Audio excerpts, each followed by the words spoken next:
Olá, você está aqui no programa 13h59, que traz as ideias, as análises, as propostas do advogado e sociólogo Jorge Roque. O Jorge é candidato a deputado federal pelo PT, o Partido dos Trabalhadores. Ele foi líder estudantil, tem uma forte presença no movimento social, particularmente na defesa e nos movimentos de trabalhadores. Tudo bem, Roque? Tudo bem, galera, e você? Tudo ótimo. Quero agradecer também aí todo mundo que está participando, a audiência tem sido boa, tem mandado perguntas e vamos continuar discutindo aí sobre o nosso Brasil. O Jorge Roque tem se pronunciado, tem dado opiniões sobre assuntos importantes que interessam à sua vida, que interessam ao seu dia a dia. Veja, por exemplo, o que o Roque diz na plataforma sobre o tema infraestrutura. Os governos do PT realizaram grandes obras de infraestrutura, como as hidrelétricas de Belo Monte, no Pará, e de Jirau, em Rondônia, a transposição do Rio São Francisco, as quase 4 milhões de habitações do programa Minha Casa Minha Vida, a conclusão da ferrovia Norte-Sul, a reforma e ampliação de mais de uma dezena de aeroportos em nossas capitais, entre outras tantas. Além disso, por meio de empresas estatais como a Petrobras e a Eletrobras, foram também realizados grandes investimentos em infraestrutura, notadamente em oleodutos, terminais portuários e linhas de transmissão. Contudo, o golpe de maio de 2016 e a ascensão de um grupo político que dá as costas ao desenvolvimento nacional, não só os planos de investimento em infraestrutura foram drasticamente reduzidos, como as instituições públicas e os mecanismos de financiamento que eram essenciais para financiar esses investimentos estão sendo destruídos. Para enfrentar essa situação, precisamos investir para reativar a economia, para melhorar a competitividade das empresas e, principalmente, para ampliar o bem-estar dos cidadãos. Como você está vendo, as grandes questões nacionais, os programas de habitação, de moradia, os programas de infraestrutura, as empresas, tudo isso tem a ver com você, com o seu dia a dia, você viver melhor num país mais justo e humano.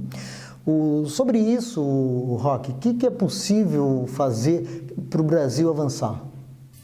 Bom, galera, nós tivemos de 2003 até 2016 um projeto político que com muitas contradições avançou em diversos aspectos. Pegar a questão da moradia. Eu tive até recentemente, junto com o Paulo Honório, que é uma liderança importante do movimento popular, com o Ricardo Gimenez, do blog O Calçadão, lá no aeroporto, no Jardim de Aeroporto, e analisando um pouco, conhecendo a situação daquela comunidade, daquelas comunidades que estão situadas lá. São centenas de famílias que já têm casas, construíram, enfim, com seus próprios recursos, moradias, estão instaladas, só que não tem a situação dela fundiária, da terra regularizada. E o poder público atual, nem a prefeitura e nem o governo federal, tem uma saída para essas famílias. O programa que existia, que existe ainda, mas muito esvaziado, Minha Casa Minha Vida, ele foi, como eu disse, por dentro, reduzido drasticamente, muito sabotado pelo próprio governo que aí está, principalmente na faixa de baixa renda. Então, assim, as pessoas encontraram, na verdade, aquelas famílias que estão lá, uma saída para o poder público. Elas mesmas construíram casa, elas estão morando no local, elas têm trabalho, elas estão contribuindo para a cidade inteira. E o poder público, ao invés de encontrar uma saída para elas, viram as costas. Portanto, nós temos que ter uma política específica para isso. De 2003 até 2015, nós tivemos aí o Minha Casa Minha Vida crescendo, né? Isso foi um programa muito importante nessa questão da moradia. Temos que seguir nesse caminho, ter política específica de moradia e, como nós conversamos até no programa anterior, sem uma política de desenvolvimento industrial, fica inviável até essas políticas sociais específicas em relação à infraestrutura, porque tudo é muito caro também. O país de dimensões continentais como o Brasil, você fazer a conexão dele não é uma questão simples, né? Então, enfim, temos que ter, nesse caso aí, uma atuação firme do Estado, né, conduzindo esse processo. Você está assistindo o programa 13h59, que traz as ideias, análises e propostas do sociólogo e advogado Jorge Roque, candidato a deputado federal pelo Partido dos Trabalhadores. E você também pode mandar o seu tema, a sua pergunta, que o Jorge Roque vai e responde. ele responde, por exemplo, perguntas como essa que vai ser feita agora pelo urbanista e arquiteto Mauro Freitas. Jorge, a participação da indústria no PIB nacional, na época do Lula, esteve acima de 30%. Hoje, nós encontramos um quadro de queda livre em torno de 11%. Como você vê essa questão da industrialização como um fator preponderante do desenvolvimento nacional?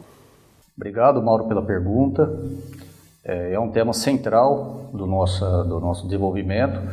O Brasil já chegou a ter, como foi colocado por você, a indústria brasileira já respondeu por 30% do PIB, isso em 1980. Hoje está mais ou menos 11%. Nós chegamos no nível da República Velha, pré-revolução de 30. Sem uma indústria forte, nós não conseguimos ter um país mais igual, um país que tenha oportunidades para todos.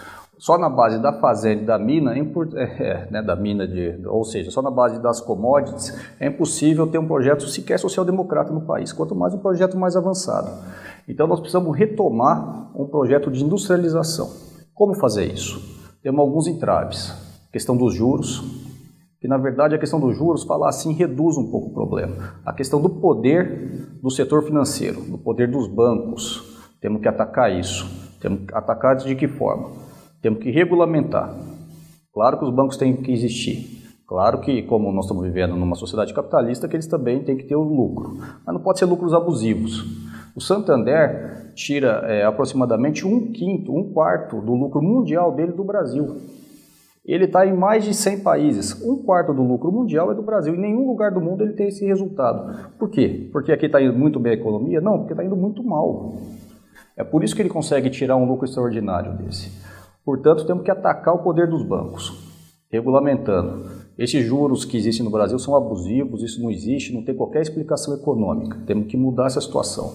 Temos que ter uma política de crédito para a indústria, para a pequena e média empresa, que é quem 70% do emprego está lá, né, do emprego em indústria, está na pequena e média empresa. Temos que ter uma política para isso de incentivo à pequena e média empresa. Como incentivo? Pagando menos imposto, mas também com recursos voltados para essa atividade. E o BNDES praticamente cessou as linhas de crédito dele. E temos que ter também uma política que distribua a renda, né, com ampliação de direitos. Porque sem distribuição de renda não tem consumo e aí a roda da economia não gira. Roque, você deixou claro várias intervenções que precisam ser feitas na sociedade para fazer com que as coisas andem bem, andem direito. Para a pessoa, para o trabalhador, para o estudante, para a dona de casa, para o pequeno empreendedor que está nos assistindo nesse momento. Tudo isso sendo feito, como que isso se traduz em que tipo de melhoria para a pessoa no dia a dia? Então, Caleno, nós temos que recordar que no Brasil só teve indústria porque teve uma política específica para isso lá nos anos 30, senão não teria tido, né? Então, sem essa participação do Estado, esse fortalecimento do Estado, nós não vamos ter isso. E como que isso se traduz para as pessoas? Se traduz em mais emprego e se traduz também em mais direitos. Uma coisa está vinculada à outra. Com mais direitos, há mais consumo. Por exemplo, a reforma trabalhista que retirou direitos, ela ataca também o problema do consumo. Ela leva à redução do consumo. E aí, se não tem consumo, não tem produção, né? Tem a redução da produção também. Então, nós temos que ampliar aí os direitos ao invés de reduzir e temos que incentivar a indústria nacional, enfim, a atividade econômica, como eu falei. E isso leva a mais emprego e leva também a melhoria da vida das pessoas, a melhoria concreta, a redução da violência, tem um efeito positivo em cascata, né? E como você imagina que o mandato de um deputado federal possa repercutir positivamente e contribuir para essa transformação que é necessária? A gente, como advogado, atua por grupos pequenos de pessoas, apesar que tem grupos, às vezes, de 500 pessoas, né? Isso já tem um efeito enorme na cidade, na comunidade. Como deputado, você pode atuar na vida de milhões de pessoas, fazendo leis que incentivem essas questões que nós colocamos, que nós estamos discutindo aqui, que incentivem a indústria, que dê mais direitos. Então, você tem que fazer leis voltadas para o desenvolvimento econômico e também para quem mais precisa, né, para o trabalhador. Revogar a reforma trabalhista, regulamentar os bancos, né, ter uma política de crédito, leis nesse sentido que dinamizem a nossa economia, a nossa sociedade. Por isso que é importante votar, além da chapa majoritária, também votar no candidato a deputado federal, quando você pensa no país, no candidato a estadual, quando você pensa no estado de São Paulo. Isso é importante? Sem dúvida, é essencial, porque sem isso o presidente ou o governador não consegue, executar, ter os seus projetos aprovados. Na verdade, o que o Congresso Nacional fez com o governo da Dilma foi sabotar os projetos que foram apresentados. E sabotaram de uma forma, vocês lembram da pauta bomba? Criaram uma série de projetos para inviabilizar financeiramente o executivo, aumentando drasticamente os gastos. Então, assim, sabotaram o país, não é o governo Dilma. Então, com um parlamento irresponsável desse, isso que aconteceu. Precisamos ter um parlamento comprometido com o desenvolvimento nacional. É fundamental as pessoas saberem em quem estão votando, conhecer o histórico dos candidatos, conhecer a plataforma de cada candidato. Não é votar porque fez favor, isso aí é um voto despolitizado. E o candidato que faz favor é porque lá por cima ele está votando contra, em geral ele está votando contra o trabalhador. Você tem um posicionamento muito firme sobre essa questão, já dá para antever o deputado que nós teremos na Câmara Federal. Você tem alguma proposta concreta para esse tema infraestrutura, atuando como deputado federal por São Paulo, Roque? Sim, Galeno. Essas grandes obras que foram feitas pelos governos Lula, mas principalmente pelos governos da Dilma, apesar de muitos problemas, apesar de muitas questões que a gente sabe que existem, mas foram essenciais. Né? Belo Monte, essas grandes obras de infraestrutura concentradas no PAC. Né? Eu sei que esse assunto é muito polêmico, mas eles foram muito importantes porque nós temos um gargalo enorme de energia aqui no Brasil. E isso aí foi pensado para durante 2, 3 décadas, você suprir um desenvolvimento econômico, um crescimento econômico regular aí na média de 4%, 5%. Para isso que foi pensado essas obras. Então nós temos que retomá-las. E para isso nós temos que ter projeto de lei, temos que ter recurso, temos que ter disposição orçamentária para ter recursos para realizar obras de infraestrutura. E para ter recursos, nós temos que equacionar outro problema que eu sempre menciono, né, que eu sempre volto, que é o problema, boa parte dos recursos hoje estão sendo canalizados para o setor financeiro. São pouquíssimas famílias que se beneficiam do trabalho de todo mundo. Nós temos que equalizar esse problema. Não dá o Brasil crescer pagando boa parte do que ele tem em juros. As pessoas não sabem quanto que paga por ano de juros, mas é mais de 500 bilhões que o Estado brasileiro paga. Então, sem isso, é muito mais do que para a educação, do que para a saúde, do que para a moradia, do que para a infraestrutura. Nós temos que inverter a relação. Sem isso, nós não vamos conseguir ter um desenvolvimento econômico. Nós temos que atacar claramente esse problema. Agora, por que a grande mídia não ataca? Porque ela também é, em parte, financiada por esse setor financeiro, pelos bancos. E também ela mesma tem atividades bancárias. A Folha, por exemplo, tem aí agora, ela tem a empresa dela de cobrança, enfim, ela está vinculada ao setor financeiro.